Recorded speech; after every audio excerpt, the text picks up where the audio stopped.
আসসালামু আলাইকুম সবাইকে, কি অবস্থা সকলের? আজকে আমাদের বাংলায় টার্গেট 90 প্লাস এর প্রথম ক্লাস শুরু হচ্ছে। আর আজকে আমরা শুরু করব প্রমোদ চৌধুরীর লেখা বই পড়া প্রবন্ধটির মাধ্যমে। তো চলো দেরি না করে শুরু করা যাক।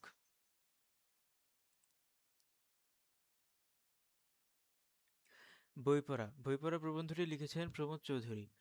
তো চলো প্রমোদ চৌধুরীর জীবন পরিচয় সম্পর্কে আমরা আগে একটু জেনে নিই। প্রমোদ চৌধুরী জন্মগ্রহণ করেন 7ই অগাস্ট 1868 খ্রিস্টাব্দে। তার বাড়ি ছিল যশোরে। তার পৈতৃক নিবাস পাবনা জেলার হরিপুর গ্রামে। তার শিক্ষাজীবন ছিল অসাধারণ কৃতিত্বপূর্ণ। তিনি 1890 খ্রিস্টাব্দে কলকাতা বিশ্ববিদ্যালয় থেকে ইংরেজি সাহিত্যে প্রথম শ্রেণীতে এমএ ডিগ্রি লাভ করেন এবং পরে ব্যারিস্টারি পড়ার জন্য বিলাত যান। বিলাত থেকে ফিরে এসে ব্যারিস্টারি পেশায় যোগদান না করে তিনি কিছুকাল ইংরেজি সাহিত্য অধ্যাপনা করেন। তাহলে তার পেশা ছিল কি? অধ্যাপনা।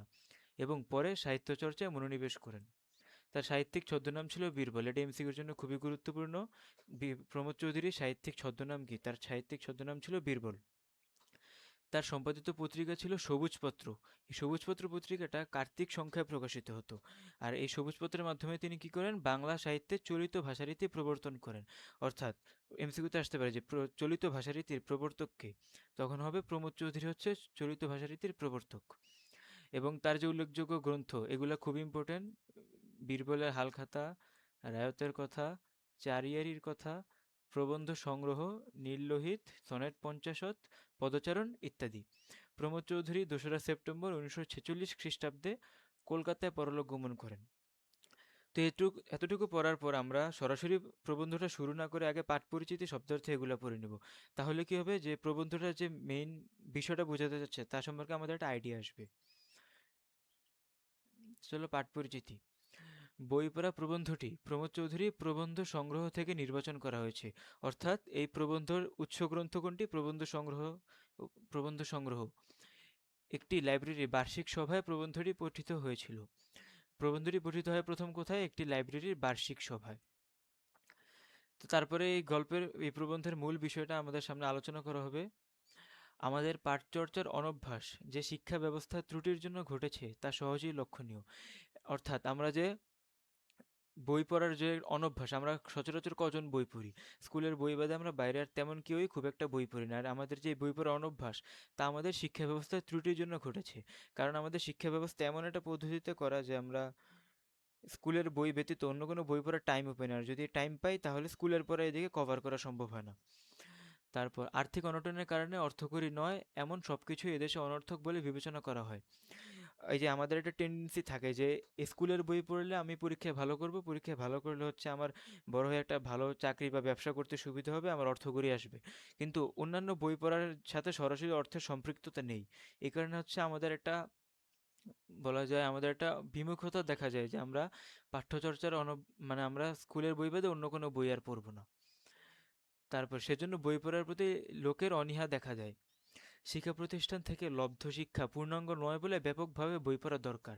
আমরা আমাদের যে স্কুলের বাংলা প্রথম পত্র বা এই যে ফিজিক্স, এই যে অন্যান্য বিষয়ের যে বই, স্কুলের বইয়ে কিন্তু সম্পূর্ণ ধারণা তোমার দেওয়া নেই। স্কুলের বইয়ের মধ্যে যতটুকু তোমার দেওয়া অতটুকু পরীক্ষা আসবে, কিন্তু এর বাইরে কি শিক্ষা সম্পর্কে আর কিছু জানার দরকার নেই? বা শিক্ষা কি এর বাইরে আর বিস্তৃতি নেই? তো শিক্ষার যে বিস্তৃত রূপ তা জানতে হলে অবশ্যই আমাদের বই পড়তে হবে ব্যাপকভাবে। কারণ সুশিক্ষিত লোক মাত্র স্বশিক্ষিত, এটা খ নম্বরের জন্য খুবই ইম্পর্টেন্ট। সুশিক্ষিত লোক মাত্র স্বশিক্ষিত, অর্থাৎ যে ব্যক্তি নিজে নিজে শিক্ষা অর্জন করে সেই একজন সুশিক্ষিত লোক। অর্থাৎ আমাদের শিক্ষা অর্জন করতে হবে নিজের ইচ্ছায়, নিজের আগ্রহে। যথার্থ শিক্ষিত হতে হলে মনের প্রসার দরকার। মনের প্রসার দরকার বলতে কি বোঝানো হয়েছে? যথার্থ শিক্ষিত হতে হলে মনের প্রসার দরকার, অর্থাৎ আমাদের মনকে আরো বিস্তৃত করতে হবে।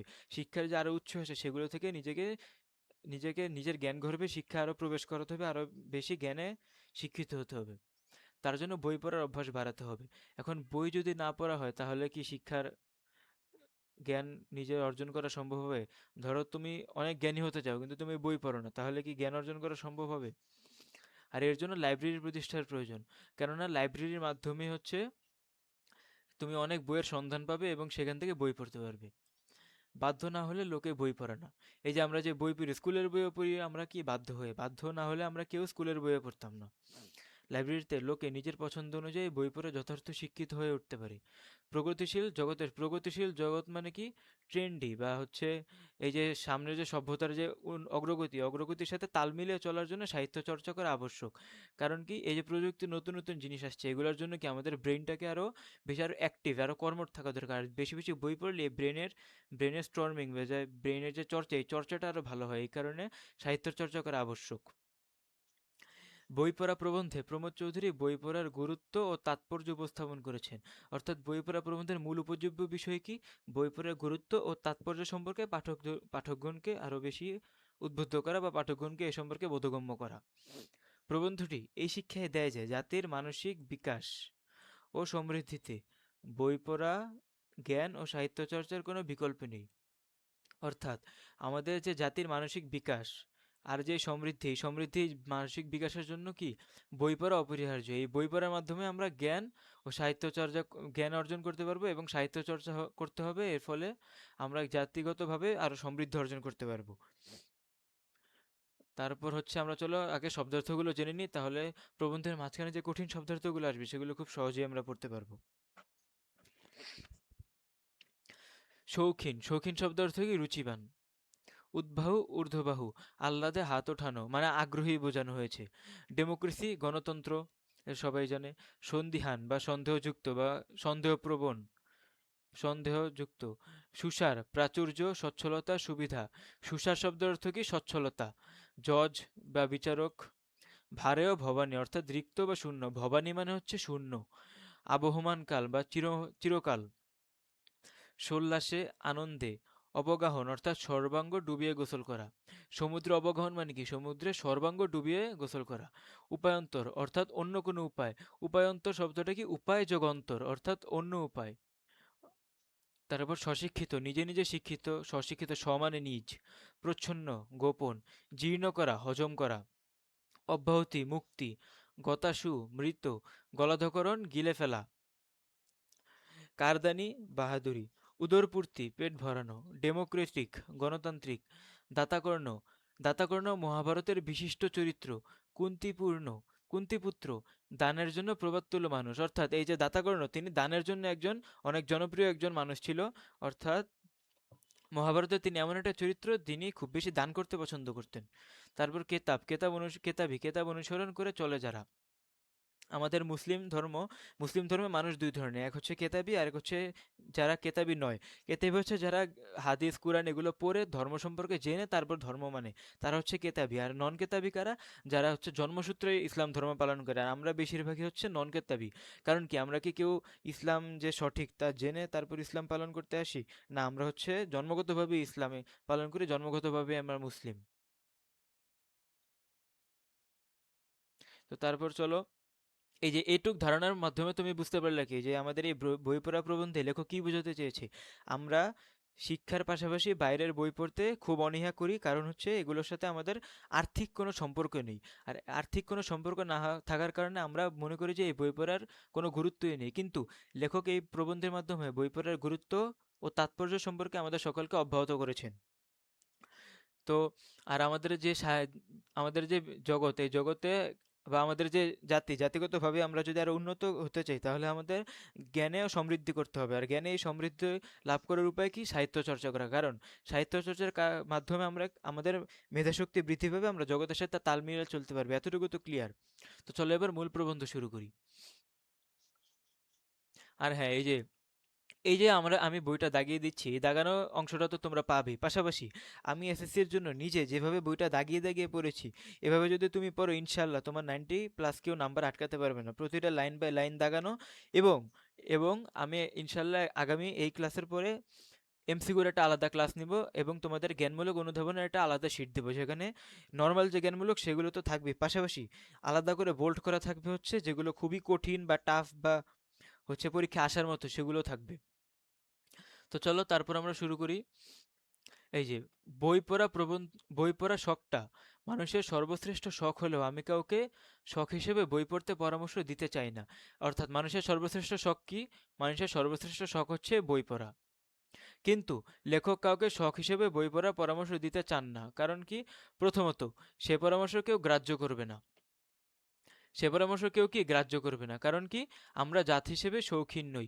আমরা জাত হিসেবে শৌখিন নই বলে কেউ কি এমন আছে যে শখ করে বই পড়ে বা শখ করে বই পড়ে এমন লোক আমাদের এখানে খুবই কম। কারণ আমরা জাত হিসেবে হচ্ছে খেটে খাওয়া মানুষ। আদিমকাল থেকে আমাদের পেশা কি ছিল? কৃষি। শৌখিন শৌখিনতা আমাদের রক্তে বা আমাদের জাতেরগতভাবে শৌখিনতা আমাদের মধ্যে নেই। দ্বিতীয়ত, অনেকে তা কুপরামর্শ মনে করবেন। কুপরামর্শ মনে করার কারণ কি? আমাদের এখন ঠিক শখ করবার সময় নয়। কারণ কি? মানুষ কখন শখ করে? যখন তার অন্ন বস্ত্রের চাহিদা পূরণ থাকে। অর্থাৎ তার চিন্তা করা লাগে না যে সকালে আমি কি খাবো? রাতে চিন্তা করা লাগে না দুপুরে কি খাবো? সকালে কি খাবো? এগুলো যখন তার চিন্তা করা লাগে না, তখন সে আনুষঙ্গিক তার শখ করার বিষয় নিয়ে আলোচনা করতে পারে বা চিন্তা করতে পারে। কিন্তু যখন একজন মানুষের পেটের ক্ষুধাই নিবৃত্ত করতে না পারে বা মৌলিক চাহিদাই পূরণ করতে না পারে, তখন সে শখ করার সুযোগ থাকে না। তখন তার একমাত্র চিন্তা থাকে কিভাবে পরিবারের বা নিজের পেটের দায় মিটাবে। আমাদের এই রোগ শোক দুঃখ দারিদ্র্যের যে সে সুন্দর জীবন ধারণ করে যখন হয়েছে প্রধান সমস্যা। আমাদের এই প্রধান সমস্যা কি? যে আমাদের জীবনে সুন্দর জীবন ধারণ করাই এখন প্রধান সমস্যা। কারণ কি? আমাদের দেশটা আহ, মানে আমাদের দেশটা হচ্ছে নিম্ন উন্নত মানে নিম্ন মধ্য আয়ের দেশ। এই দেশের বেশিরভাগ মানুষই মধ্যবিত্ত বা নিম্নবিত্ত অর্থ নিম্নবিত্ত আয়ের লোক। এই কারণে সুন্দর জীবন ধারণ করে আমাদের সমস্যা। আমাদের টানাটানিতে সংসার চলে। এই কারণে সেই জীবনকে সুন্দর করা, মহৎ করার প্রস্তাব অনেকের কাছে নিরর্থক এবং নির্মমও ঠেকবে। এই যে এই সুন্দর জীবনকে অনেকের কাছে সুন্দর জীবনকে মানে এই জীবনকে সুন্দর করা, মহৎ করার প্রস্তাব অনেকের কাছে নিরর্থক ও নির্মমও ঠেকবে। কারণ কি? ধরো তুমি একদিন রিক্সা দিয়ে যাচ্ছ। এখন রিক্সা দিয়ে যাওয়ার সময় একজন তুমি রিক্সাওয়ালা মামার সাথে গল্প করতে করতে যাচ্ছ। মাঝখানে মামার সাথে বললা যে, কি মামা, বই টই কিছু পড়ো না? বই পড়লে তোমার খুব ভালো হবে, তুমি বই পড়লে অনেক কিছু শিখতে পারবা। তখন তোমার এই কথা কি মামা কি কোনো গুরুত্ব দিবে? দিবে না। তার কাছে এই কথাটা নিরর্থক ঠেকবে। কারণ কি? তার দুই বেলায় ইনকাম তার ইনকাম করে দুই বেলা খাওয়ার যে টাকা, এই টাকা আয় করতে তার অনেক কষ্ট হয়। তার কি এখন সময় আছে যে সে একটা টাইম অপশন নিয়ে এই বই পড়বে, বই পড়ার মাধ্যমে জীবনকে সুন্দর, মহৎ, জ্ঞান গর্বে সে আরো উন্নত হয়ে উঠবে, এই চিন্তা করবে? এই চিন্তার সুযোগ তার নেই। এই কারণে তার এই পরামর্শ তোমার এই পরামর্শ সে গ্রাহ্যও করবে না। তো লেখক এই কথাটাই বোঝাতে চেয়েছেন এই টুকের মাধ্যমে। তারপর, আমরা সাহিত্যের রস উপভোগ করতে প্রস্তুত নই। আমরা কিসের জন্য প্রস্তুত নই? সাহিত্যের রস উপভোগ করতে। কিন্তু শিক্ষার ফল লাভের জন্য আমরা সকলে উদ্বাহু। শিক্ষার ফল লাভের জন্য আমরা উদ্বাহু মানে কি? আমরা সাহিত্যের রস উপভোগ করতে মানে সাহিত্যের যে সুফল, এই সুফল উপভোগ করতে আমরা প্রস্তুত নই। কারণ এই সাহিত্যের মাধ্যমে আমরা জ্ঞানে আরো বেশি পরিপক্ক হয়ে উঠব। আমরা আরো জ্ঞানে গুণান্বিত হয়ে উঠবো, কিন্তু এই জ্ঞান আহরণ করতে আমরা প্রস্তুত নই। আমরা শিক্ষার ফল লাভের জন্য উদ্বাহু। কারণ কি? আমরা সবাই পড়ালেখা করি কি? পড়ালেখা করব, নাম্বার ভালো পাবো, একটা ভালো চাকরি পাবো, কিংবা ব্যবসা করব, টাকা আয় করবো। এটুকু তো আমাদের জীবনের ক্যারিয়ার প্ল্যান থাকে। আনুষঙ্গিকভাবে যে কেউ বাইরের বই পড়বে, বাইরের বই পড়ার মাধ্যমে যে এক্সট্রা নলেজ অর্জন করবে, এই সাহিত্যের রস উপভোগ করতে কেউ প্রস্তুত নই। কিন্তু আমাদের সকলের উচিত মাঝে মাঝে, কম হলো মাসে একটা হলেও বই পড়া। এবং এর মাধ্যমে হচ্ছে দেখবা সময়ও কাটবে বলে, এবং নতুন নতুন জিনিস জানা যাবে। আমাদের বিশ্বাস, শিক্ষা আমাদের গায়ের জ্বালা ও চোখের জল দুই দূর করবে। গায়ের জল ও চোখের জল অর্থাৎ শিক্ষা আমাদের এই দুঃখ কষ্ট, অর্থের দারিদ্র্য, এই দুটাই দূর করবে। অর্থাৎ শিক্ষার মাধ্যমে আমরা অর্থ আয় করব, এটাই আমরা চিন্তা করে থাকি, এটা আমাদের বিশ্বাস। এ আশা সম্ভবত দুরাশা। এ আশা সম্ভবত দুরাশা। কেন এ আশা দুরাশা? কারণ আমরা আমাদের উদ্ধারের জন্য কোনো সদুপায় চোখের সম্মুখে দেখতে পাই না। আর এ আশা দুরাশা, কিন্তু তা হলো আমরা তা ত্যাগ করতে পারি না। এই যে শিক্ষা আমাদের গায়ের জ্বালা ও চোখের জল দূর করবে, এটা আমরা বিশ্বাস করি, কিন্তু আসলে কি তা করে? শিক্ষিত আমাদের দেশের বেকারত্বের হার কি দিন দিন বৃদ্ধি পাচ্ছে না? তো তারা তো ঠিকই ভালো ভালো প্রতিষ্ঠান থেকে লেখাপড়া করে, তো তাহলে তারা কেন বেকারত্বে জীবনযাপন করে? কারণ তারাও জানে যে তাদের এই আশা দুরাশা, অর্থাৎ তাদের আশা সবসময় সত্য হবে না, কিন্তু তাও তারা তা ত্যাগ করতে পারে না। কেন? কারণ আমাদের উদ্ধারের জন্য আর কোনো সদুপায় সামনে নেই। যেমন ধরো একটা ছেলে, সে ফুটবলে বা খেলাধুলায় খুবই ভালো। এখন তার বাবা মা কি তাকে চাবে যে লেখাপড়া বাদ দিয়ে তাকে একটা খেলাধুলার কোনো একটা সোর্সে, কোনো একটা একাডেমিতে ভর্তি করাতে? চাবে না। কারণ কি? আমাদের দেশে সেই পরিমাণ সুযোগটাও নেই। আমাদের এই যে খেলাধুলা, আমাদের বাবা মারাও সচেতন না। তারা শুধু চায় যে এই লেখাপড়ার মাধ্যমেই তার সন্তানদের হচ্ছে লেখাপড়ার মাধ্যমেই তার সন্তানদের শিক্ষিত গড়ে তুলবে, সন্তানরা অর্থ আয় করবে। কিন্তু এই লেখাপড়ার পাশাপাশিও যে শিক্ষার আরো অন্য একটা গুরুত্বপূর্ণ দিক আছে, কিংবা শিক্ষা ছাড়াও লেখাপড়ার আশেপাশেও যে অর্থ উপায় অন্যভাবে করা যায়, বা নিজের যে শখ তা পূরণের মাধ্যমে যে অর্থ আয় করা যায়, পেশা হিসেবে নিজের শখকেও নেওয়া যায়, তা আমরা অনেকে জানি না, বা আমাদের প্যারেন্টসরা জানে না। এই কারণে কি আমরা অন্য কোনো সৎ উপায় সামনে দেখতে না পারে জীর্ণ শীর্ণ হয়ে শিক্ষা অর্জন করতে বাধ্য হতে হয়। তারপর শিক্ষার মাহাত্ম্যে আমিও বিশ্বাস করি, অর্থাৎ শিক্ষা যে গুরুত্বপূর্ণ তার লেখকও বিশ্বাস করে, কিন্তু যিনি যাই বলুন, সাহিত্য চর্চা যে শিক্ষার সর্বপ্রধান অঙ্গ, এই যে শিক্ষার সর্বপ্রধান অঙ্গ কি সাহিত্য চর্চা, সেই বিষয়ে কোনো সন্দেহ নেই। তো আসতে পারে জ্ঞানমূলক যে কোন বিষয়ে লেখকের কোনো সন্দেহ নেই, সাহিত্য চর্চা যে শিক্ষার সর্বপ্রধান অঙ্গ সে বিষয়ে লেখকের কোনো সন্দেহ নেই। তো এবার পরবর্তী লাইন শুরু করি। লোকে যে তা সন্দেহ করে তার কারণ এই শিক্ষার ফল হাতে হাতে পাওয়া যায় না। শিক্ষার ফল হাতে হাতে পাওয়া যায় না। এই যে তুমি তুমি ধরো আজকেই পড়লা, কালকেই তুমি একটা চাকরি পেয়ে যাবে এমন না। তোমার শিক্ষাটা একটা ধীরে সুস্থভাবে একটা প্রক্রিয়ার মধ্যে যেতে হয়। অর্থাৎ তার কোনো নগদ বাজার দর নেই। অর্থাৎ শিক্ষা মাধ্যমে তুমি সরাসরি টাকা আয় করতে পারবে না, এর একটা প্রসেস আছে। এই কারণে ডেমোক্রেসি সাহিত্যের সার্থকতা বোঝে না। ডেমোক্রেসি কি সাহিত্যের সার্থকতা বোঝে না, বোঝে শুধু অর্থের সার্থকতা। এই যে আমাদের যে গণতান্ত্রিক সমাজ, এই ডেমোক্রেসির মূল লক্ষ্য কি? মূল লক্ষ্য থাকে অর্থের সার্থকতা বোঝানো। অর্থাৎ আমাদের ডেমোক্রেসির লক্ষ্য কি? আমরা খালি অর্থ আয় করব, সমাজে উন্নত হবে, দেশের আয় বাড়বে, এটাই হচ্ছে ডেমোক্রেসির মূল প্রতিপাদ্য বিষয়। সাহিত্যের সার্থকতা ডেমোক্রেসি বোঝে না। সাহিত্য যে অর্জন করা গুরুত্বপূর্ণ, এই গণতান্ত্রিক সমাজে তা খুব একটা ফলো করে কেউ বলে না। ডেমোক্রেসির গুরুরা চেয়েছিলেন, ডেমোক্রেসির গুরুরা কারা? ইংরেজরা, আমেরিকানরা, তাদের আমরা ডেমোক্রেসির গুরু বলি। কারণ কি? তারাই ডেমোক্রেসি বিষয়টা খালি বেশি প্রচার করে। কোনো রাষ্ট্রে ডেমোক্রেসির নামে তারা হস্তান্তর করে, অন্য রাষ্ট্রের স্বাধীনতা খর্ব করে তারা ডেমোক্রেসির নামে, অর্থাৎ ডেমোক্রেসি বিষয়টা তারাই পুরো রাষ্ট্রের বিশ্বের মাঝখানে ডেমোক্রেসি বিষয়টা তারাই আনে। সকলকে সমান করতে চেয়েছিলেন, কিন্তু তাদের শিষ্যরা তাদের উল্টো বুঝে প্রতিজনই হতে চায় বড় মানুষ। ডেমোক্রেসি মানে কি? গণতন্ত্র। গণতন্ত্র মানে কি? রাষ্ট্রের সকল জনগণ সমান সুযোগ সুবিধা পাবে এবং সকলেই সমান। কিন্তু ডেমোক্রেসির যারা শিষ্য, অর্থাৎ রাষ্ট্রের যে প্রধান বলো, রাষ্ট্রের যেই বড় কর্মকর্তা বলো, বড় পদের যারা বলো, তারা কি এটা উল্টোটা বোঝে। তারা প্রতিজনই হতে চায় বড় মানুষ। আমাদের যে শিক্ষা অর্জন করে আমরা সকলে কি হতে চাই? বড় মানুষ হতে চাই, বা শিক্ষিত হয়ে টাকা আয় করতে চাই। একটি বিশিষ্ট অভিজাত সভ্যতার উত্তরাধিকারী হয়েও, অভিজাত সভ্যতার উত্তরাধিকারী বলতে কি বোঝা হয়েছে? ইংরেজ ইংরেজ যে সভ্যতা, আমরা ২০০ বছর ব্রিটিশ শাসন আমলে ছিলাম না, এই ২০০ বছরের যে ব্রিটিশ শাসন আমল তাদেরকে অভিজাত সভ্যতা বলা হয়েছে। হয়েও ইংরেজি সভ্যতার সংস্পর্শে এসে আমরা ডেমোক্রেসির গুণগুলো আয়ত্ত করতে না পেরে তার দোষগুলো আত্মসাৎ করেছি। অর্থাৎ ইংরেজ আমাদের উপর শাসন শোষণ করেছে ঠিক, কিন্তু তারা আমাদের এই যে ভারতবর্ষে উন্নতির অনেক কাজও করেছে। এই যে ধরো রেল লাইন প্রতিষ্ঠা, ছাপাখানা প্রতিষ্ঠা, শিক্ষার হার বৃদ্ধি, এই এই যে এগুলো কিন্তু তাদের একটা ভালো দিক। এটা কি? তা আমরা কি কেউ এটা আয়ত্ত করেছি? আমরা কেউ এটা আয়ত্ত করতে পারিনি। কারণ কি? আমরা আত্মসাৎ করেছি তার দোষগুলো, অর্থাৎ এই যে শাসন শোষণ করেছি।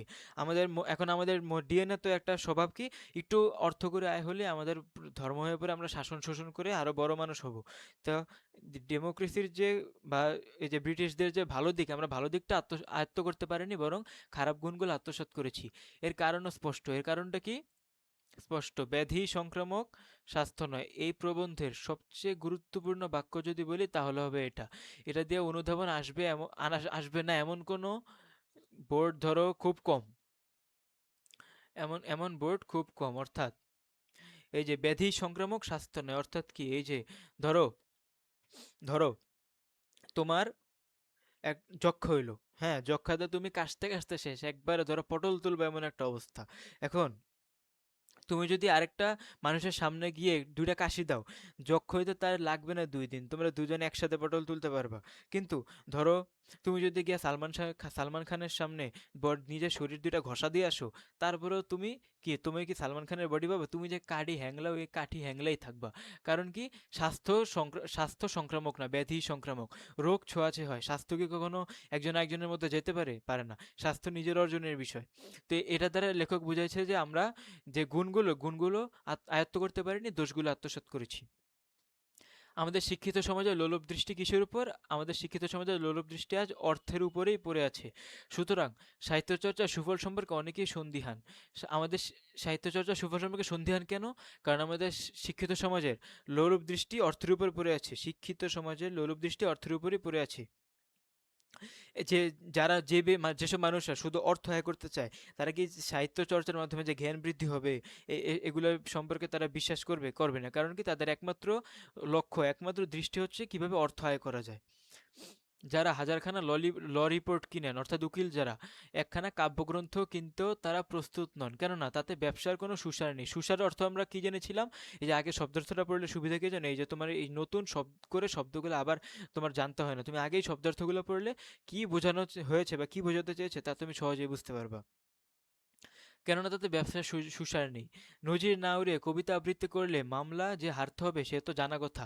ধরো খুনের মামলায় একজন আসামি, এখন তুমি একটা উকিল ঠিক করলে। এখন উকিল ধরো যাতে কোনো ইয়া নাই, উকিল হচ্ছে ধরো গিয়া বলা শুরু করলো, বলো বীর চির উন্নত মমসী শির নেহারে আমার এ বিশ্ববিধাত্রীর। তো ধরো এখন যদি বলা শুরু করে এরকম, মামলা কি তোমার জিততে দিবে? যে বলল, চল চল চল ঊর্ধ্ব গগনে বাজে মাদল নিম্নে উতলা ধরণী তল। এখন এই এগুলো যদি বলে তাহলে কি তোমার মামলা জিতবে? মামলা কখনো জিততে পারবে না, মামলা বরং হারতে হবে। এই কারণে তারা কি করে, ল রিপোর্ট পড়ে। অর্থাৎ যারা হাজারখানা ল রিপোর্ট কিনেন, একখানা কাব্যগ্রন্থ কিনতেও তারা প্রস্তুত নন, কারণ তাতে ব্যবসার সুসার নেই। অর্থাৎ যারা আমাদের পেশাদারদের মহাভ্রান্তি কি? পেশাদারদের মহাভ্রান্তি হচ্ছে তাদের যে পেশা, ধরো যারা বিসিএস দিবে তারা বিসিএস এর বই পড়ে, যারা আইএলটিএস দিবে তারা আইএলটিএস এর বই পড়ে, যারা ব্যাংকার তারা ব্যাংকের বই পড়ে। অর্থাৎ এই যে পেশা সংক্রান্ত বইয়ের বাইরে যে অন্য বই পড়লে তার কোনো মূল্য নেই, এটা হচ্ছে তাদের মহাভ্রান্তি। তো পড়ালেন আমরা তা জানবো, কিন্তু যে কথা জজে শোনে না তার যে কোনো মূল্য নেই, এটাই হচ্ছে পেশাদারদের মহাভ্রান্তি। অর্থাৎ পেশাদারদের মহাভ্রান্তি কি, যে কথা জজে শোনে না। অর্থাৎ ধরো তোমার আজকে একটা অ্যাপয়েন্টমেন্ট জমা দিতে হবে বা আজকে একটা প্রেজেন্টেশন জমা দিতে হবে, এখন এর ফাঁকে তুমি প্রেজেন্টেশনের বাইরে তুমি যেই অন্য সময় যদি কোনো বই পড়ো, কোনো উপন্যাস পড়ো, তাহলে তার কোনো মূল্য তোমার তার কোনো মূল্য নেই একথা তোমার মনে হয়, বা পেশাদারদের একথা মনে হয়। কারণ কি? কারণ হচ্ছে তোমার বস তো এই কথা শুনবে না। এখন তুমি যদি প্রেজেন্টেশনটা ধরো দেরি হয়, তুমি কি বলতে পারবে যে আমি একটা উপন্যাস পড়ছি, উপন্যাসটা শেষ হোক এই তারপরে আমি হচ্ছে আপনার প্রেজেন্টেশনটা করে দিব? তাহলে তোমার জজ তো সে কথা শুনবে না। অর্থাৎ তখন সে কথার আর কোনো মূল্য থাকবে না। এটা হচ্ছে পেশাদারদের মহাভ্রান্তি। জ্ঞানের ভাণ্ডার যে ধনের ভাণ্ডার নয়, এ সত্য তো প্রত্যক্ষ। এই যে এই এই লাইন থেকে এই এই প্যারা পর্যন্ত, এই পরের আগামী পৃষ্ঠার এই যে এই প্যারা পর্যন্ত বিষয়টা তোমাকে খুব ভালোভাবে অনুধাবন করতে হবে। তো চলো শুরু করা যাক। জ্ঞানের ভাণ্ডার যে ধনের ভাণ্ডার নয়, এ সত্য তো প্রত্যক্ষ। অর্থাৎ জ্ঞানের ভাণ্ডার, জ্ঞানের ভাণ্ডার বলতে কি, জ্ঞানের ভাণ্ডার যে ধনের ভাণ্ডার নয়। অর্থাৎ জ্ঞান অর্জন করলে যে অনেক অর্থ করে আয় করা যাবে এমনটা না। জ্ঞান অর্জন করেও তো অনেক মানুষ বেকার থাকে। অর্থাৎ এ সত্য প্রত্যক্ষ, আমরা সামনেই দেখতে পাই যে অনেক শিক্ষিত মানুষ, কিন্তু তারা আর্থিক দিক থেকে সচ্ছল নয়। কিন্তু সমান প্রত্যক্ষ না হলেও সমান সত্য যে এ যুগে যে জাতির জ্ঞানের ভাণ্ডার শূন্য সে জাতির ধনের ভারেও ভবানী। ভবানী মানে কি? শূন্য বা রিক্ত। অর্থাৎ যে জাতি জ্ঞানের ভাণ্ডার শূন্য, অর্থাৎ যে জাতি শিক্ষার হার কম, ধরো আমাদের একসময় শিক্ষার হার কত ছিল? 40%, 30%, এখন 77.9%। এর কারণ কি? মানে এর ফলে কি হলো? এর ফলে হচ্ছে আমরা ধীরে ধীরে শিক্ষার হার যত বৃদ্ধি পাচ্ছে, দেখবে আমাদের দেশের অর্থনৈতিক দিক থেকেও আমরা সচ্ছল হচ্ছি। আবার কোনো ধরো আফ্রিকার দেশগুলো, আফ্রিকার অনেক দরিদ্র দেশ আছে, সেখানে শিক্ষার হার প্রায় শূন্যের কোঠায়, 10%, 20% এরকম। তো সেখানে জ্ঞানের ভাণ্ডার যেহেতু শূন্য, ধনের ভারেও ভবানী। অর্থাৎ এই যে ধরো আফ্রিকাতে হীরার কোনো শেষ নেই, কিন্তু তারা শিক্ষা, তাদের জ্ঞানের অভাব, এই কারণে তারা কি করতে পারে না, নিজেরা সেগুলো বিক্রি করে বা নিজেরা এগুলোর মাধ্যমে ব্যবসা দায়ের করতে পারে না। আমেরিকা, ব্রিটেন বা বিভিন্ন রাজ্য, ফ্রান্স, এরকম বিভিন্ন রাজ্যগুলো তাদের এখান থেকে এসে অর্থ হীরা লুট করে নিয়ে যায়, তারা বিনিময়ে কিছুই বলতে পারে না। তো এই কারণে জ্ঞানের ভাণ্ডার শূন্য হলে ধনের ভারও সে জাতি ভবানী। অর্থাৎ জ্ঞান জ্ঞান না থাকলে সে জাতি অর্থ আয় করতে পারবে না। তারপর যে জাতি মনে বড় নয় সে জাতি জ্ঞানেও বড় নয়। অর্থাৎ জ্ঞান অর্জন করতে হলে আমরা কি শিখলাম? জ্ঞান অর্জন মন সাপেক্ষ। অর্থাৎ জ্ঞান অর্জন করতে হলে আগে মনের সুসার দরকার, মনের প্রসার দরকার। কেননা ধনের সৃষ্টি যেমন জ্ঞান সাপেক্ষ, তেমনি জ্ঞানের সৃষ্টিও মন সাপেক্ষ, এবং জ্ঞানের সৃষ্টিও মন সাপেক্ষ। অর্থাৎ এই জ্ঞান সাপেক্ষ, অর্থাৎ জ্ঞান অর্জন না করলে ধনসম্পদ অর্জন করা সম্ভব হবে না, আবার জ্ঞান অর্জন করলে তখন তার একটা সম্ভাবনা থাকে। আবার মন এর প্রসার না থাকলে যেরকম জ্ঞান অর্জন সম্ভব না, সেরকম মনের প্রসার থাকলে জ্ঞান অর্জন করা সম্ভব। অর্থাৎ জ্ঞানের সৃষ্টি মন সাপেক্ষ এবং ধন সম্পদের সৃষ্টি জ্ঞান সাপেক্ষ, একটা আরেকটার পরিপূরক বলতে পারো। মানুষের মনকে, এই যে বহুপদীতে এই এমসিকিউ গুলো খুবই গুরুত্বপূর্ণ। মানুষের মনকে সচল, সরাগ, মানুষের মনকে সরল, সচল, সরাগ, সমৃদ্ধ করার ভার আজকের সাহিত্যের উপর ন্যস্ত হয়েছে। এমসিকিউতে আসতে পারে সাহিত্যের উপর কোনটি ন্যস্ত হয়েছে? মানুষের মনকে সচল করা, সরল করা, সরাগ করা, সমৃদ্ধ করা। এই চারটা ধরে যে কোনো তিনটা দিয়ে বললো কোনটির ভার সাহিত্যের উপর ন্যস্ত হয়েছে, তখন এরকম আসতে পারে। তখন তোমরা পারবে ইনশাল্লাহ। কেননা মানুষের দর্শন, বিজ্ঞান, ধর্মনীতি, অনুরাগ, বিরাগ, আশা, নৈরাশ্য, তার অন্তরে স্বপ্ন, সত্য, এ সকলের সমবায় সাহিত্যের জন্ম। সাহিত্যের জন্ম কিসের সমবায়? সমবায় মানে এগুলো সমন্বয়। দর্শন, বিজ্ঞান, ধর্মনীতি, অনুরাগ, বিরাগ, আশা, নৈরাশ্য, অন্তরে স্বপ্ন, সত্য, সকলের সমবায় সাহিত্যের জন্ম। অর্থাৎ তুমি একটা সাহিত্যের বই পড়লে দেখবা দর্শন রিলেটেড বই পাবা। কারণ মানে যারা সাহিত্য লিখে কারা, যারা নিজেরা যা অনুভব করে বা নিজেদের যে চিন্তাধারা, নিজেদের সাথে মিল রেখে তারা সাহিত্য লিখে। তো একজন দার্শনিক, তিনি তার দর্শন নিয়ে সাহিত্য লিখে, তো দর্শন থেকে সাহিত্যের সৃষ্টি। একজন বিজ্ঞানী, তিনি তার সৃষ্টিকে পৃথিবীর মাঝে উপস্থাপনের জন্য বিজ্ঞান রিলেটেড বই লিখে। ধর্মনীতি, ধর্মনীতি হচ্ছে যেমন ধরো ধর্মের ভিত্তিতে যে সাহিত্য, অনুরাগ, বিরাগ, মানুষের ইমোশন, এগুলোর ভিত্তিতে উপন্যাস রচিত হয়। আশা, নৈরাশ্য, তার অন্তরে স্বপ্ন, সত্য, মানুষ যে স্বপ্ন দেখে, যে স্বপ্ন বাস্তবতা উপলব্ধি করতে চায়, এগুলো সমবায় সাহিত্যের জন্ম। অপরাপর শাস্ত্রের ভিতর যা রয়েছে, অপরাপর শাস্ত্রের ভিতর যা রয়েছে, অর্থাৎ আমাদের যে মানুষের যে শাস্ত্র বা যে নীতি, এগুলোর ভিতর যা রয়েছে সেগুলো হচ্ছে মানুষের মনের ভগ্নাংশ। তার পুরোটার সাক্ষাৎ পাওয়া যায় কেবল সাহিত্যে। অর্থাৎ ধরো একটা উদাহরণ দিলাম যে আমি একটা কবিতা পড়লাম, ধরো শুভা গল্পটা পড়লাম। এখন শুভা গল্পটা কি? একটা সংক্ষিপ্ত গল্প, বা তোমাদের বই সংক্ষিপ্ত দেওয়া, অর্থাৎ কি লেখকের পুরো সৃষ্টিকর্মের একটা ভগ্নাংশ। আর তার পুরোটা তুমি পাবো কোথায়? সাহিত্যে, মানে অর্থাৎ শুভা গল্পগুচ্ছ গ্রন্থে। সেরকম অপরাপর শাস্ত্রে যা আছে সেগুলোর একটা অংশ তুমি পাবা সেগুলোর একটা অংশ মানুষের মনের ভগ্নাংশ। আর পুরোটা তুমি পাবা সাহিত্যের মধ্যে। দর্শন, বিজ্ঞান ইত্যাদি হচ্ছে মনোগঙ্গার তোলা জল। অর্থাৎ ধরো তুমি তোমার মনকে গঙ্গা বা সমুদ্রের সাথে যদি তুলনা করো, বা একটা বড় নদীর সাথে তুলনা করো, তার থেকে একটা তোলা জল হচ্ছে দর্শন, বিজ্ঞান, এগুলা। আর তার পূর্ণ স্রোত আবহমানকাল সাহিত্যের ভেতরেই সল্লাসে সবেগে বয়ে চলেছে, এবং সেই গঙ্গাতে অবগাহন করেই আমরা আমাদের সকল পাপমুক্ত হব। অর্থাৎ আমাদের এই যে মনোগঙ্গার যে তোলা জল, দর্শন, বিজ্ঞান, এগুলোর পূর্ণ স্রোত আমরা কোথায় পাবো? সাহিত্যের মধ্যে। আর এই সাহিত্যের মধ্যে সবেগে সল্লাসে বয়ে চলেছে, অর্থাৎ স্বতঃস্ফূর্তভাবে আবহমানকাল বয়ে চলেছে। এবং এই গঙ্গাতে, অর্থাৎ এই সাহিত্যের মধ্যে অবগাহন করেই আমরা আমাদের সকল পাপমুক্ত হব। অর্থাৎ আমাদের যে এই যে ভ্রান্ত ধারণা, এই নেতিবাচক চিন্তাধারা, এগুলো থেকে আমরা মুক্ত হতে পারবো এই সাহিত্যের মধ্যে অবগাহন করি, অর্থাৎ সাহিত্য বেশি বেশি অধ্যয়নের মাধ্যমে। তারপরে এটুকু হচ্ছে এই মূল যে লেখক যা বোঝাতে চেয়েছে তার একটা সারাংশ। এরপর তিনি যা বলবেন তা হচ্ছে তার এই কথাগুলোকে তিনি প্রমাণের মাধ্যমে উপস্থাপন করবেন। তো অতএব দাঁড়ালো এই যে আমাদের বই পড়তে হবে, কেননা বই ছাড়া সাহিত্য চর্চার উপায়ন্তর নেই।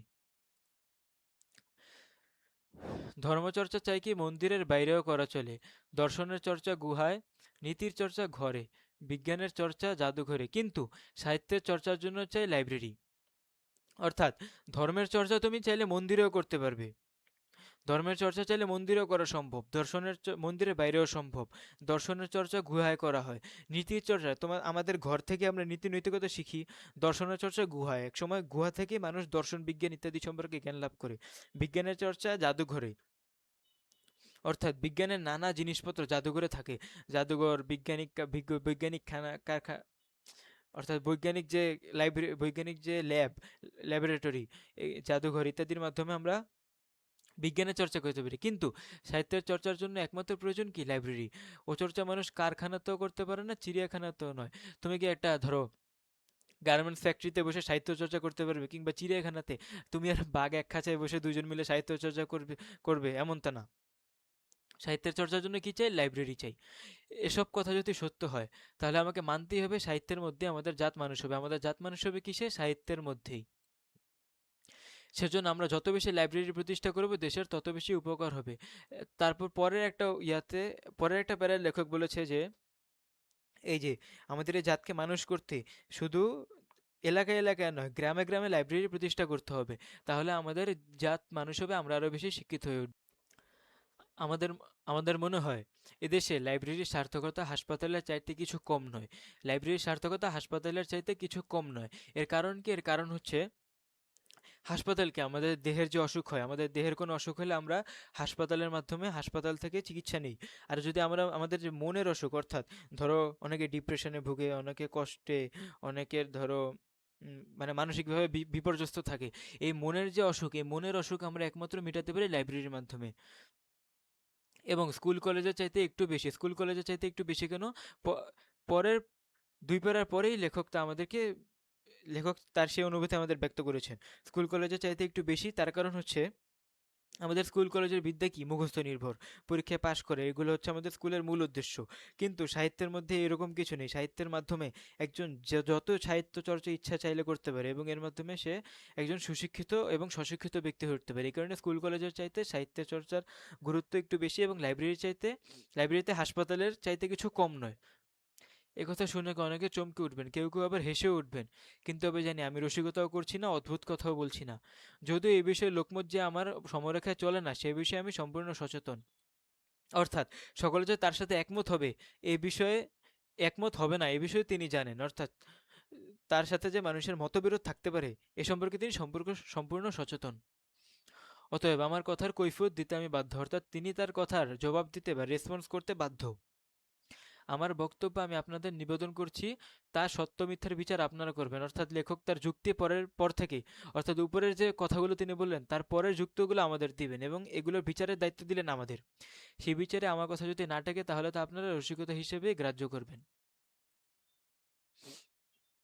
আজকে আমরা এই পৃষ্ঠা পর্যন্তই পড়বো, এবং বাকি অর্ধেক আমরা আগামী ক্লাসে ইনশাল্লাহ শেষ করব, এবং তারপর তোমাদের আমি সম্পূর্ণ দাগানো বই দিব, এবং এমসিকিউ সলিউশন ক্লাস করা হবে ইনশাল্লাহ। এবং তোমাদের ধরো যত সমস্যা থাকবে তোমরা আমাকে ইমেল করতে পারো, ডাউট সলভিং ক্লাস আলাদা ইনশাল্লাহ করা হবে। তোমরা তোমাদের এসএসসিতে 90+ বাংলা পাওয়ানোর দায়িত্ব আমার ইনশাল্লাহ, আমার উপর ভরসা রাখো, শুরু করো। তো চলো পরবর্তীতে শুরু করি। আমার বিশ্বাস শিক্ষা কেউ কাউকে দিতে পারে না। অর্থাৎ ধরো তুমি যদি কোচিংয়ে যাও, কোচিংয়ে গিয়ে খালি যাও আর আসো, বসে থাকো, তাহলে তোমার শিক্ষা, তুমি কি শিক্ষিত হতে পারবে, বা তুমি কি কোনো একটা বিষয় শিখতে পারবে তোমার যদি নিজের ইচ্ছা শক্তি না থাকে? সুশিক্ষিত লোকমতই স্বশিক্ষিত, অর্থাৎ একজন ব্যক্তি যে নিজের চেষ্টায় শিক্ষা অর্জন করে, সে একজন সুশিক্ষিত লোক। কারণ তার চেষ্টার মাধ্যমে সে যে শিক্ষাটা অর্জন করেছে সেটা তার একান্ত ব্যক্তিগত নিজের অর্জিত শিক্ষা। আর শিক্ষকদের কথা শোনার মাধ্যমে তুমি যতটুকু জ্ঞান অর্জন করবে, তা ধরো তুমি পরীক্ষার পরে আবার ভুলে যাবে। আমরা কি করি, ধরো 7-এ পড়ি, 7 পর্যন্ত পাশ করার পরে 8-এ পরীক্ষাটা দিয়ে উঠতে উঠতে আমরা ভুলে যাই 8-এর পড়ার কথা। হ্যালো হ্যালো হ্যালো হ্যালো, মাঝখানে একটু বিরতি নিলাম, সরি। চলো, আজকের বাজারে বিদ্যার দাতার অভাব নেই। আজকের বাজারে বিদ্যার দাতা বলতে কি আমাদের টিচারদের বোঝাচ্ছে। এমনকি এক্ষেত্রে এক্ষেত্রে দাতা কর্ণেরও অভাব নেই। দাতা কর্ণ মানে কি? দাতা কর্ণ হচ্ছে ওই যে বললাম দানের জন্য প্রবাদ তুল্য মানুষ, অর্থাৎ বিদ্যা দাতা যারা শিক্ষক, বিদ্যা দেয় তাদের অভাব নেই। আবার বিদ্যা যারা নেয় দাতা কর্ণ, তাদের অভাব নেই। এবং আমরা আমাদের ছেলেদের তাদের দ্বারস্থ করে নিশ্চিত থাকি এই বিশ্বাসে যে সেখান থেকে তারা এতটা বিদ্যার ধন লাভ করে ফিরে আসবে, যার সুদে তারা বাকি জীবন আরামে কাটিয়ে দিতে পারবে। অর্থাৎ আমরা আমাদের টিচারদের কাছে দিয়ে সে ছেলে কি পড়ছে না পড়ছে বা কতটুকু উন্নতি করেছে এ সম্পর্কে আমরা কোনো ধারণা গ্রহণ করি না। আমরা চিন্তা করি কি, যে টিচারের কাছে গেল, আসলো, শীট পড়লো, পরীক্ষা দিল, ভালো করলো, এর মাধ্যমে সে বাকি জীবন আরামে কাটিয়ে দিতে পারবে। এই বিশ্বাস নিতান্ত অমূলক। অমূলক মানে ভ্রান্ত, অর্থাৎ মিথ্যা। মনোরাজ্য দান গ্রহণ সাপেক্ষ, অথচ আমরা দাতার মুখ চেয়ে গ্রহীতার কথাটা একেবারেই ভুলে যাই। অর্থাৎ আমরা শুনি যে এই যে টিচারটা ভালো, বইটে পড়ে, তার কাছে আমরা আমাদের ছেলেকে দ্বারস্থ করি। কিন্তু এর মাধ্যমে যে ছেলে আসলে প্রকৃত শিক্ষা অর্জন করতে পারছে কিনা, বা সেখানে সে বুঝতে পারছে কিনা, এ কথা আমরা একেবারেই ভুলে যাই। এ সত্য ভুলে না গেলে আমরা বুঝতুম যে শিক্ষকের সার্থকতা শিক্ষা দান করায় নয়, শিক্ষকের সার্থকতা শিক্ষা দান করায় নয়, ছাত্রকে তা অর্জন করতে সক্ষম করায়। ধরো শিক্ষকরা একটা লেকচার দিল, লেকচার দেওয়ার মাধ্যমে পরে ছাত্ররা তা বুঝতে পারলো কি বুঝতে পারলো না, এই নিয়ে তাদের কোনো মাথা ব্যথা নেই। কিন্তু তাদের মূল দায়িত্ব হচ্ছে ছাত্রকে শিক্ষা অর্জন করতে সক্ষম করা, অর্থাৎ তাকে এমনভাবে পড়ানো যাতে সে নিজে থেকে সেই বিষয়ে আরও বেশি জ্ঞান অর্জন করতে ইচ্ছুক হয়, নিজে থেকে আরও বেশি শিক্ষা অর্জন করতে ইচ্ছুক হয়। শিক্ষক ছাত্রকে শিক্ষার পথ দেখিয়ে দিতে পারেন, অর্থাৎ কিভাবে শিক্ষা অর্জন করতে হবে, কি কি পড়তে হবে এ পথ দেখিয়ে দিতে পারেন। তার কৌতূহল উদ্রেক করতে পারেন, অর্থাৎ একটা নির্দিষ্ট বিষয়ে তার কৌতূহল জাগ্রত করতে পারেন, তার বুদ্ধিবৃত্তিকে জাগ্রত করতে পারেন, তাকে জ্ঞানের মাধ্যমে তাকে তার বুদ্ধিবৃত্তিকে অর্থাৎ তাকে বুদ্ধির দিক থেকে আরো বেশি সমৃদ্ধ করতে পারেন। মনোরাজ্যেও মনোরাজ্যের ঐশ্বর্যের সন্ধান দিতে পারেন, অর্থাৎ মনের দিক থেকে তাকে অনেক বড় করে তুলতে পারেন। তার জ্ঞান পিপাসাকে জ্বলন্ত করতে পারেন, জ্ঞান পিপাসা থেকে জ্ঞানের যে তৃষ্ণা সেটাকে জ্বলন্ত করতে পারেন, এর বেশি কিছু পারেন না। যিনি যথার্থ গুরু তার কাজ কি শিষ্যের আত্মাকে উদ্বোধিত করে এবং তার অন্তর্নিহিত প্রচ্ছন্ন শক্তিকে মুক্ত ও ব্যক্ত করে তোলেন। তো ধরো আমি ফুটবল দিয়ে বুঝাই, যেমন ধরো একজন ভালো কোচ স্যার অ্যালেক্স ফার্গুসন, তিনি, কিংবা ধরো পেপ গার্দিওলা, তিনি লিওনেল মেসিকে বা স্যার অ্যালেক্স ক্রিস্টিয়ানো রোনালদোকে তাদের যে একটা ট্রেনিংয়ের মাধ্যমে তাদের যে প্রাইমটা বের করে আনে, এর কারণ কি তারা ছিল যথার্থ গুরু। তারা তাদের এই রোনালদো মেসি এদের মধ্যকার অন্তর্নিহিত যে প্রচ্ছন্ন সকল শক্তি সেগুলোকে মুক্ত ব্যক্ত করে তোলেন এবং তাদের আত্মাকে উদ্বোধিত করেন, অর্থাৎ তারা আরো মন খুলে আরো মন উজাড় করে জ্ঞানের ঐশ্বর্যে যেতে পারে। সেই শক্তির বলে সে নিজের মন নিজে গড়ে তোলে, নিজের অভিমত বিদ্যা নিজে অর্জন করে। নিজের অভিমত বিদ্যা অর্থাৎ সে নিজে নিজে সিদ্ধান্ত নিতে শিখে, নিজের মন নিজে গড়ে তুলতে পারে, কোনটা ভালো কোনটা খারাপ সে নিজের থেকে জানতে পারে। বিদ্যার সাধনা শিষ্যকে নিজে করতে হয়, গুরু উত্তর সাধক মাত্র। এটা খ নম্বরের জন্য খুবই ইম্পর্টেন্ট। গুরু উত্তর সাধক অর্থ হচ্ছে গুরু শুধু পথ দেখিয়ে দিতে পারেন, বা গুরু হচ্ছে সেটার এটা ভায়া বা মাধ্যম হিসেবে কাজ করে, কিন্তু বিদ্যার সাধনা বা জ্ঞানের যে প্রচেষ্টা সেটা শিষ্যকে নিজেই করতে হয়। আমাদের শিক্ষার পদ্ধতিটা ঠিক উল্টো। উল্টো কিভাবে? আমাদের সেখানে বিদ্যা জ্ঞান হয়, অর্থাৎ মুখস্থ করানো হয়। যেখানে আমাদের শিক্ষা পদ্ধতি হওয়া উচিত ছিল কি? আত্মাকে উদ্বোধিত করা, শিষ্যকে মানে শিক্ষার্থীকে আরো বেশি শিক্ষার প্রতি আগ্রহী করে তোলা, তার অন্তর্নিহিত প্রচ্ছন্ন শক্তিকে মুক্ত ও ব্যক্ত করে তোলা। কিন্তু আমাদের স্কুলে কি করানো হয়? বিদ্যা জ্ঞালানো হয়, অর্থাৎ মুখস্থ বিদ্যা করানো হয়। তা সে জীর্ণ করতে পারুক আর না পারুক, অর্থাৎ পড়াটা সে বুঝুক আর না বুঝুক, মুখস্থ করে পরীক্ষায় পাশ করা এটা হচ্ছে তার একমাত্র লক্ষ্য। এরকমভাবে তাকে গড়ে তোলা হয়। এর ফলে ছেলেরা শারীরিক ও মানসিক মন্দাগ্নিতে জীর্ণ শীর্ণ হয়ে কলেজ থেকে বেরিয়ে আসে। অর্থাৎ এই যে এইচএসসির পড়া বা এসএসসির পড়া, এগুলো সে পারুক আর না পারুক কোনো রকম মুখস্থ করে কোনো রকম জীর্ণ শীর্ণ হয়ে কলেজ থেকে বেরিয়ে আসে। একটা জানাশোনা উদাহরণের সাহায্যে ব্যাপারটা পরিষ্কার করা যাক। আমাদের সমাজে এমন অনেক মা আছেন যারা শিশু সন্তানকে ক্রমান্বয়ে গরুর দুধ গেলানোই শিশুর স্বাস্থ্য রক্ষার ও বলবৃদ্ধির সর্বপ্রধান উপায় বলে মনে করেন।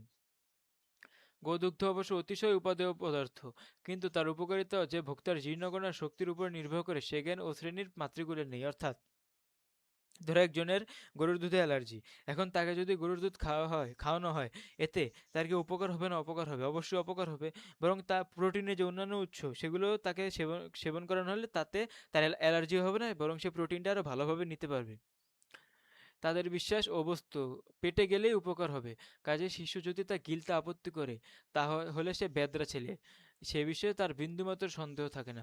অর্থাৎ একজনের ধরো গরুর দুধ খেলে অ্যালার্জি হয়, এ কারণে সে গরুর দুধ খেতে চায় না, কিন্তু মারা তা বুঝতে চায় না। তারা কিভাবে? যে ছেলে দুষ্ট তাকে জোর করে গরুর দুধ খাওয়াতে হবে, তাহলে সে শান্তশিষ্ট হয়ে উঠবে। অতএব তাকে ধরে বেঁধে জোর জবরদস্তি করে দুধ খাওয়ানোর ব্যবস্থা করা হয়। শেষটায় সে যখনই দুগ্ধপান ক্রিয়া হতে অব্যাহতি লাভ করার জন্য মাথা নাড়তে তাকে হাত পা ছুঁড়তে শুরু করে, তখন স্নেহময়ী মাতা বললেন, আমার মাথা খাও, মরা মুখ দেখো, এই ঢোক আর এক ঢোক, এক ঢোক ইত্যাদি। মাতার উদ্দেশ্য খুব সাধু, অর্থাৎ মাতা কিন্তু ছেলের খারাপের জন্য চায় না, তাই সে চায় ভালো। কিন্তু কিন্তু এ বিষয়ে কোনো সন্দেহ নেই যে উক্ত বলা কওয়ার ফলে মা শুধু ছেলের যকৃতের মাথা খান এবং ঢোকের পর ঢোক তার মরামুখ দেখার সম্ভাবনা বাড়িয়ে চলেন। অর্থাৎ এই যে দিনকে দিন অ্যালার্জি বা এরকম দুধ খাওয়ার ফলে যদি অনেক বড়সড় করে কারো কোনো রোগ হয়, তাহলে দিন দিন ছেলে আরো মৃত্যুর দিকে ধাবিত হয়, তার আরো ভালোর দিক হয় না। আমাদের স্কুল কলেজের শিক্ষা পদ্ধতিও ঠিক ওই একই ধরনের, অর্থাৎ আমরা শিক্ষাটা অর্জন করার যোগ্যতা রাখি কিংবা রাখি না, আমাদের সেই পড়া পড়তে বাধ্য করা হয়। এর ফলে কত ছেলে সুস্থ সরল মন যে ইনফ্যান্টাইল লিভার মানে অপরিণত লিভার গতাশু হয়েছে বা মৃত, গতাশু অর্থ মৃত হয়েছে তা বলা কঠিন, কেননা দেহের মৃত্যু রেজিস্ট্রি রাখা হয়, আত্মার মৃত্যুর হয় না। এই লাইনটা খুবই ইম্পর্টেন্ট এবং এই প্রবন্ধের অন্যতম গুরুত্বপূর্ণ লাইন এটা। ইনফ্যান্টাইল লিভারে গতাশু হচ্ছে তা বলা কঠিন, অর্থাৎ এই যে শিক্ষা অর্জন করতে করতে নিজের প্যাশনকে ভুলে গিয়ে এই যে শিক্ষা অর্জন করে পরবর্তীতে বেকারত্ব তাকে গ্রাস করে, কিংবা সে অনেক অর্থকরী উপার্জন করলো, তাতে তার মন বসে না, তার আত্মার মৃত্যু ঘটে, আত্মিক মৃত্যু ঘটে। দেহের মৃত্যু রেজিস্টারে রাখা হয়, একজন মানুষ মারা গেলে তাকে রেজিস্টার করা হয়, কিন্তু আত্মিক যার মৃত্যু ঘটে তার রেজিস্টারে রাখা হয় না। সে মনের দিক থেকে মৃত, সে তার প্যাশন, ধরো একজন খুব ভালো ফুটবল খেলতে পারে, এখন তাকে যদি তার পড়ালেখায় তেমন একটা ভালো না, কিন্তু তাকে জোর করে পড়ানো হয়, তার বাবা মা বা সমাজ কেউ বলবে না যে তুমি ফুটবল ভালো হলো, তোমাকে একটা একাডেমিতে ভর্তি করে তোমার ক্যারিয়ার হবে, এই কথা কেউ বলে না। এবং দিনকে দিন এভাবে পড়ে থাকতে থাকতে একসময় তার আত্মিক মৃত্যু ঘটে, কিন্তু এই মৃত্যুর কোনো রেজিস্ট্রি রাখা হয় না। আর এই কারণে ধীরে ধীরে আমাদের শিশুরা ইনফ্যান্টাইল লিভারে, মানে অপরিণত লিভারেই মৃত হয়ে পড়ে, অর্থাৎ একটা বয়সের পূর্বেই তাদের আত্মিক মৃত্যু ঘটে। তো আজকে আমরা এই পর্যন্তই রাখছি, আগামী ক্লাসে ইনশাল্লাহ পরবর্তী পাঠ থেকে শুরু করা হবে। আসসালামু আলাইকুম, সকলকে বিদায়।